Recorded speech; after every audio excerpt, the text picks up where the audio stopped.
हमारी सभी YouTube family को बहुत बहुत जय जय श्री सीताराम।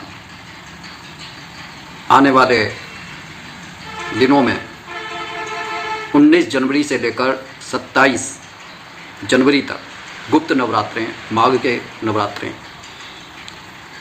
और बहुत कल्याणकारी है, खासकर उन लोगों के लिए जो किसी न किसी कारण भयभीत रहते हैं, व्याकुल रहते हैं या कोई और कारण है कि परेशानी है, मतलब ना तो दिन में चैन है ना रात को नींद है, बस परेशानी परेशानी परेशानी। मतलब किसी से भी मिल रहे हैं उन्हें ऐसा लग रहा है कि भैया कहीं कोई मेरे खिलाफ षड्यंत्र तो नहीं रचा जा रहा।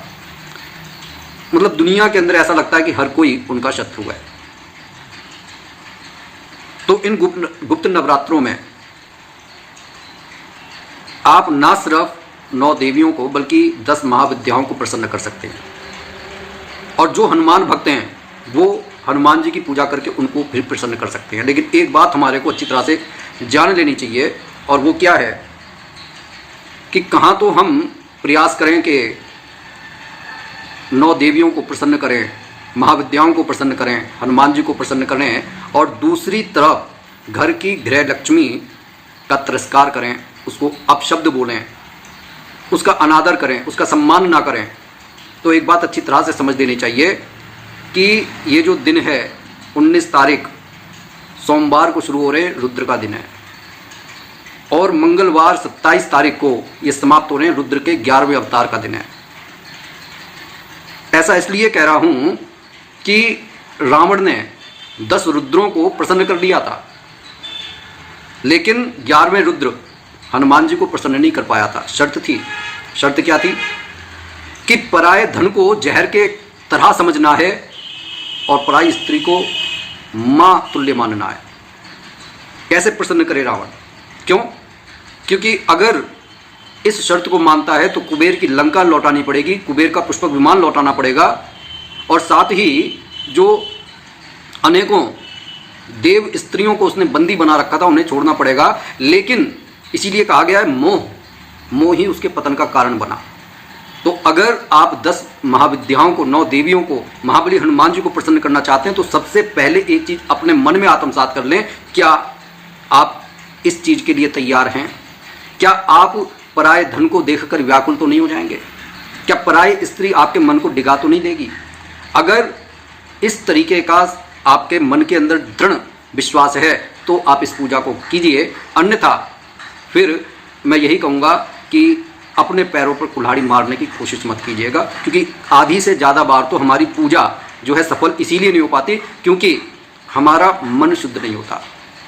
सीधी सी बात है, आपका शरीर शुद्ध हो ना हो लेकिन मन पवित्र होना चाहिए।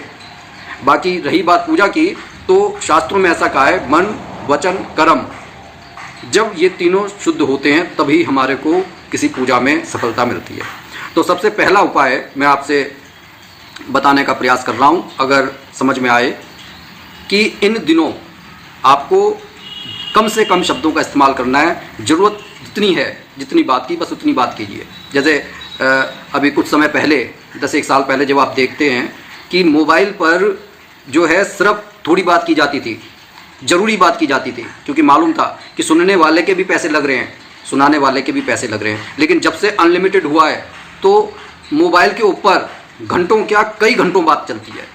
तो कहने का ये अर्थ है कि अगर कोई संकल्प है किसी विपत्ति के लिए, किसी भय के निष्फल बनाने के लिए, या किसी परीक्षा में सफल होने के लिए, कोई भी आपका कारण हो सकता है। अगर आप सफलता चाहते हैं तो सिर्फ संकल्प आपके मन में रहना चाहिए, बाकी कम से कम शब्दों का इस्तेमाल करें और पूजा में और जो कोई आपका मुख्य कार्य है उसको कीजिए। ठीक है।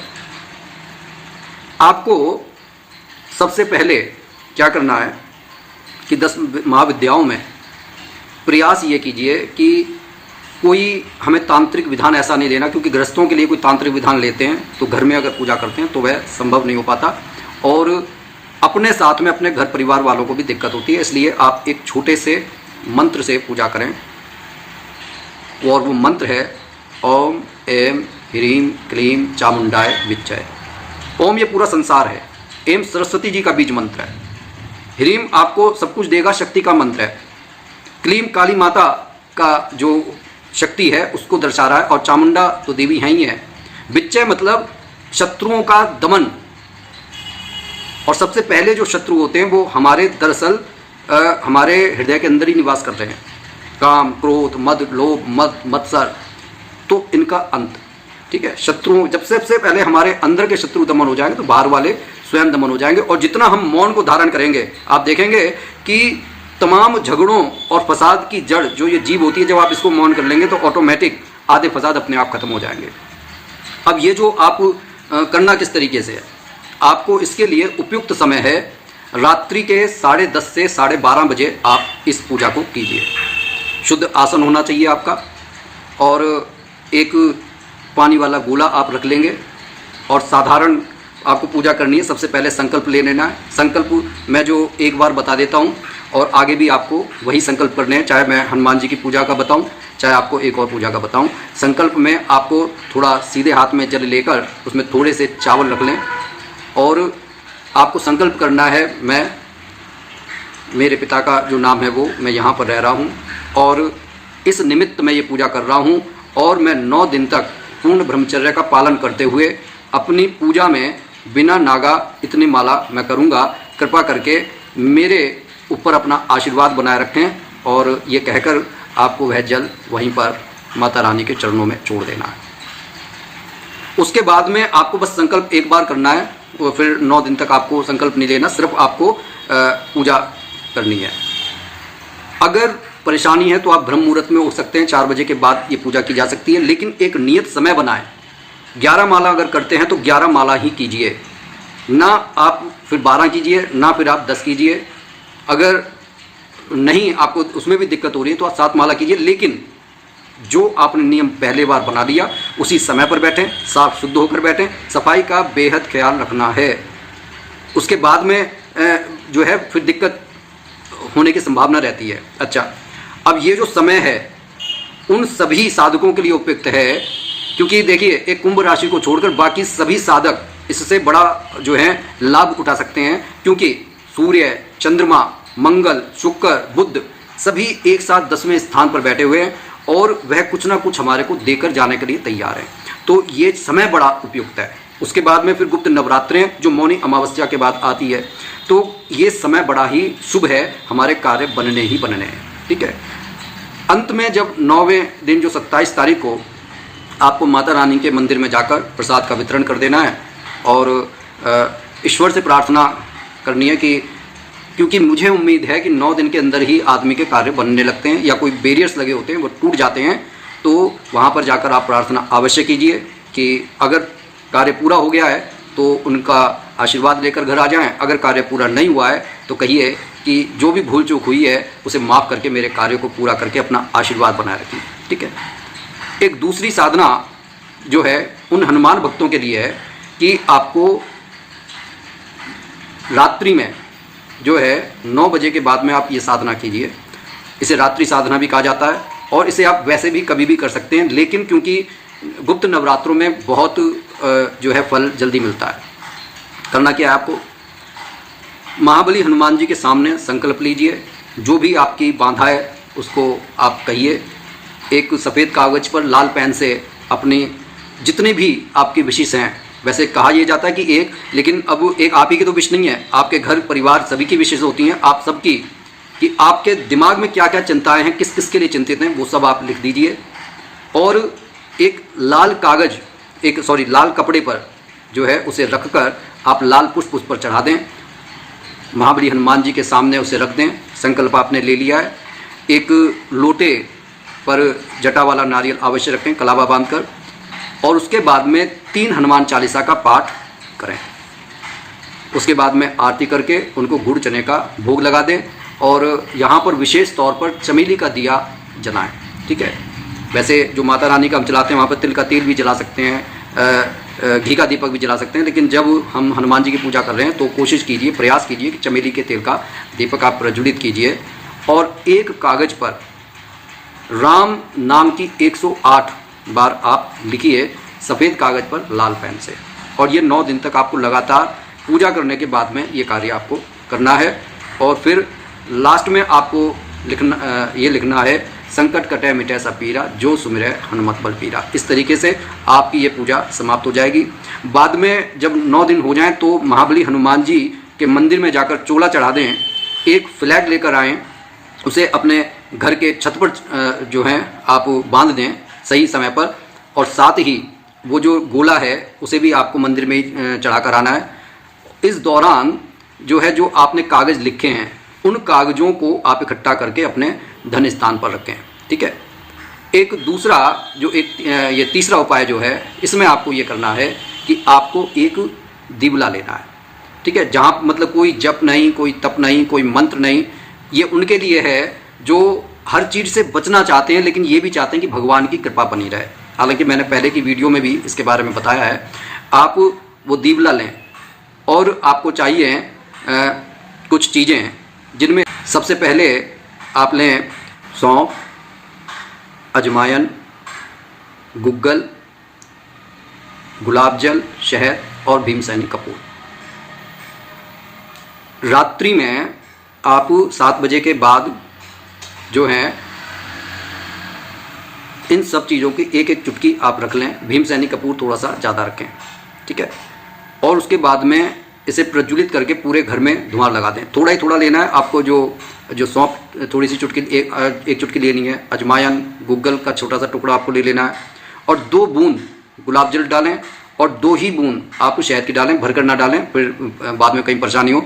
और इस तरीके से आप करके कपूर थोड़ा सा ज़्यादा रखें और उसे प्रज्वलित करके पूरे घर में आप धुआं लगा के उसे घर के मुख्य दरवाजे के बाहर रख दें। और जब वह ठंडा हो जाए उसे आप किसी गमले में डाल दें। इस दौरान आप माँ दुर्गा के बीज मंत्र ओम दुम दुर्गाय नमः का आप जाप करते रहें और मन में ये दोहराते रहें कि भाई मेरे सारे घर की नकारात्मक ऊर्जा खत्म हो और मेरे पर अपना आशीर्वाद बनाए रखें। मेरे जो काम नहीं बन रहे हैं आपकी कृपा से बन जाएं, उनके सामने से बैरियर्स हट जाएं। ये इस तरीके से आपको 9 दिन तक करना है। एक ही दीवले को आप साफ करके प्रयोग में लेकर आ सकते हैं और ईश्वर की कृपा से आपके जो हैं सभी बंधन दूर हो जाएंगे। नकारात्मकता आपके घर को छोड़कर चली जाएगी। माता रानी की आपके घर पर साक्षात कृपा बनेगी।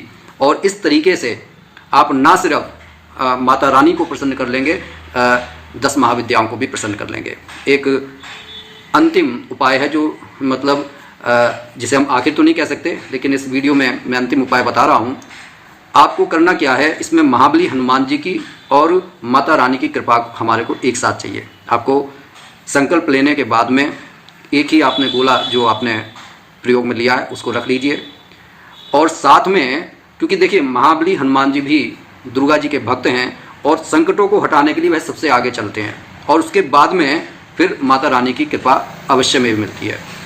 लेकिन यहाँ पर हमारे को इतना ध्यान रखना चाहिए कि वह अपने स्वामी पर बहुत भरोसा करते हैं, अपनी शक्ति के लिए, बल के लिए। तो ये नहीं भूलना है कि वो जो उन्होंने अपने स्वामी के लिए जो कार्य करते हैं, तो महाबली हनुमान जी की पूजा के साथ राम नाम का 108 बार आपको जाप करना है। उसके बाद में आपने जो है 7 हनुमान चालीसा पढ़ के राम नाम की 108 माला आपने कर ली, और उसके बाद में माता रानी की एक दुर्गा चालीसा आप पढ़ लीजिएगा। और पढ़ने के बाद में आप गणेश भगवान की, हनुमान जी की और दुर्गा माता की कोई एक आरती आप कर लीजिए। 3 की बजाय अगर मन नहीं मानता है तो आप कोई मतलब 4 आरतियाँ श्री रामचरित मानस का जो है श्री राम स्तुति आप कर लीजिए, श्री रामचंद्र कृपालु भजमन, इस तरीके से आप करके और 9 दिन तक प्रयास कीजिए। ये पूजा जो है, जो नॉर्मली है, ये आप ब्रह्म मुहूर्त में भी कर सकते हैं, लेकिन रात्रि की पूजा क्योंकि ज़्यादा फलदायी होती है, मैं आपको प्रीफर करूंगा कि 9 बजे के बाद ही इस पूजा को आप करें। तो आप देखेंगे कि आपके जीवन में अलौकिक चमत्कारों ने जगह ले ली है। फिर आपको ये कहने की जरूरत नहीं पड़ेगी कि इस दुनिया में चमत्कार होते दिखाई नहीं देते, आप स्वयं उन चमत्कारों के साक्षी बनेंगे। लेकिन बात यही है कि मन वचन में पवित्रता होनी चाहिए, ब्रह्मचर्य का पूर्ण पालन होना चाहिए। ऐसा नहीं है कि गृहस्थी में होकर आप ये माने कि भाई ठीक है पूजा करते समय स्नान ध्यान कर लिया, लेकिन आपको पूरी तरीके से 9 दिन तक पूरी तरह से ब्रह्मचर्य का पालन करना है और कम से कम शब्दों का इस्तेमाल करना है। मर्यादा का जो है वो भूलनी नहीं है, और घर की स्त्री का सम्मान बिल्कुल इस तरीके से करना है जैसे मतलब जैसे हम माता रानी का सम्मान करते हैं। ऐसा नहीं है कि हम माता रानी को हम तब प्रसन्न नहीं कर सकते जबकि हमारे गृह लक्ष्मी का हम अनादर कर रहे हो।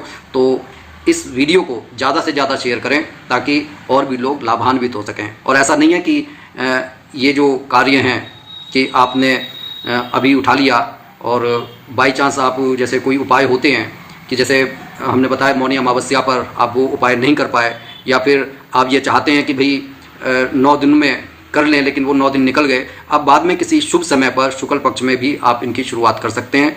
आपको अति उत्तम परिणाम मिलेंगे। लेकिन ये कहा जाता है कि ये जो कुछ समय होते हैं तो ये समय दरअसल हमारे दुर्भाग्य को सौभाग्य में बदलने के लिए आते हैं। तो इस समय ये बहुत जल्दी हमारे को रिजल्ट देते हैं। इसीलिए लोग कहा करते हैं, साधु संत कहा करते हैं कि आप इस तरीके से अगर आप पूजा पाठ करेंगे तो आपको उसका फल अवश्य मिलेगा। इसी के साथ मैं अपनी वाणी को विराम दे रहा हूँ। ज़्यादा से ज़्यादा भाई बंधुओं को ये वीडियो शेयर कीजिए। कमेंट बॉक्स में इष्ट देव का नाम लिखना ना भूलें। और इसी के साथ फिर एक नई वीडियो के साथ मिलेंगे। तब तक के लिए जय जय श्री सीताराम।